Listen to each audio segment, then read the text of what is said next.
আজকে আমাদের পরাজয় কোত্থেকে হবে, আমাদের বিজয় কে ঠেকাবে?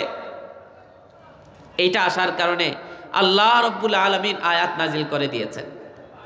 ওয়ায়াউমা হুনাইন ইয আ'জাবাতকুম কাসরাতুকুম, যে হুনাইনের দিনের কথা আপনি স্মরণ করেন, যেই দিন আপনাদেরকে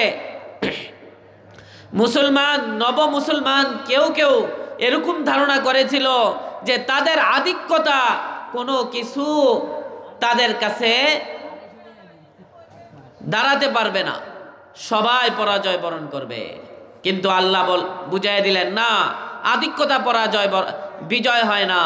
আল্লাহ তাআলা প্রথমত এই যুদ্ধের মধ্যে মুসলমানদের উপরে কবিলায় হাওয়াজিন আক্রমণ করেছে।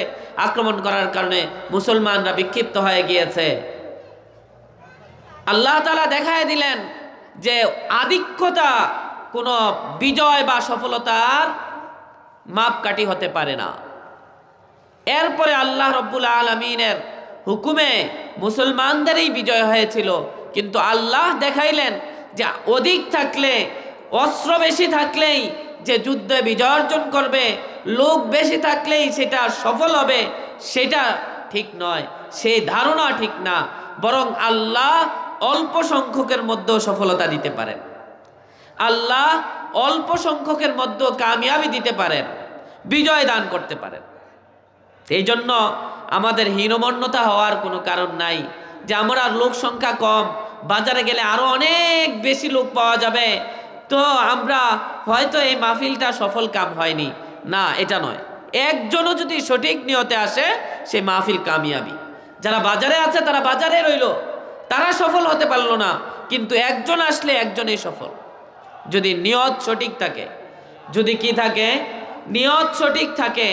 এজন্য আমরা যে কোনো কাজ করব, শুধু মাহফিল না, যেই কোনো কাজ করব একমাত্র আল্লাহকে রাজি খুশি করবার জন্য করব। আল্লাহকে রাজি খুশি করবার জন্য যদি করি, তাহলে সেটাই আমাদের জন্য সফলতার জন্য উপায় হবে, মাপকাঠি হবে। যদি আল্লাহকে রাজি খুশি করবার জন্য না হয়, যত বড় আমলে করি, যত বড় কাজে করি, সেই কাজ বা আমল সেটা সফলতার হবে না যদি আল্লাহকে রাজি খুশি করবার জন্য না হয়। আল্লাহকে রাজি খুশি করবার জন্য যদি সামান্য থেকে সামান্য আমল হয়, তো সেটা আল্লাহ গ্রহণ করবেন এবং সেটার অনেক সওয়াব আল্লাহ তাআলা দিবেন। এবং আল্লাহ তাআলা মানুষকে নিঃস্বার্থে কিছু করতে নির্দেশ দেননি, বরং আল্লাহকে রাজি খুশি করবার জন্য, আমল করবার জন্য নির্দেশ দিয়েছেন। আল্লাহ রাব্বুল আলামিন কোরআনে কারীমের মধ্যে ইরশাদ করেছেন, ওয়ামা উমিরু ইল্লা লিয়াবুদুল্লাহ মুখলিসিনা লাহুদ্দিন। তাদেরকে একমাত্র আল্লাহর সন্তুষ্টি অর্জন করবার জন্য ইবাদতের নির্দেশ দেওয়া হয়েছে। কিসের জন্য? আল্লাহর সন্তুষ্টি। সামান্য থেকে সামান্য কাজ, সামান্য থেকে সামান্য ইবাদত, সেটাও আল্লাহর সন্তুষ্টি লাগবে। সবচেয়ে বৃহৎ কাজ, সেই কাজটার মধ্যে আল্লাহর সন্তুষ্টি লাগবে। সবচেয়ে উচ্চমানের আমল, সেটার মধ্যেও আল্লাহর সন্তুষ্টি লাগবে।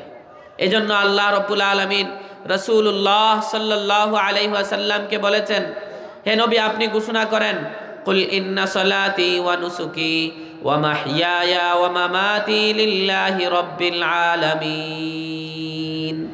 হে নবী, আপনি ঘোষণা করেন, আপনি বলেন যে আমার নামাজ, আমার কুরবানি, আমার মৃত্যু, আমার জীবিকা এবং জীবন সব কিছু একমাত্র আল্লাহকে খুশি করবার জন্য।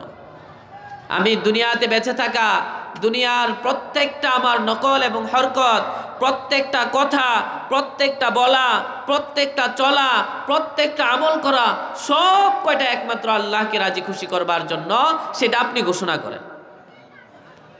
আল্লাহ তাআলা বলেছেন, ফাসাল্লি লিরাব্বিকা ওয়ানহার। হে নবী, আপনি নামাজ পড়েন আল্লাহকে খুশি করবার জন্য, আপনার প্রভুকে খুশি করবার জন্য আপনি নামাজ পড়েন। এবং আপনি কুরবানি করেন, সেটাও আল্লাহকে খুশি করবার জন্য, আপনার রবকে খুশি করবার জন্য এই কাজ করেন আপনি।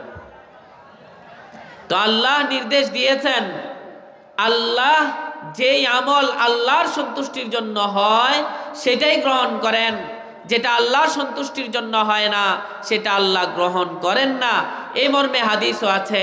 রাসূলুল্লাহ সাল্লাল্লাহু আলাইহি ওয়াসাল্লাম বলেছেন, ইন্নাল্লাহা লা ইয়ানজুরু ইলা আজসামিকুম ওয়ালা ইলা সুওয়ারিকুম ওয়ালাকিন ইয়ানজুরু ইলা আমালিকুম ওয়া কুলুবিকুম।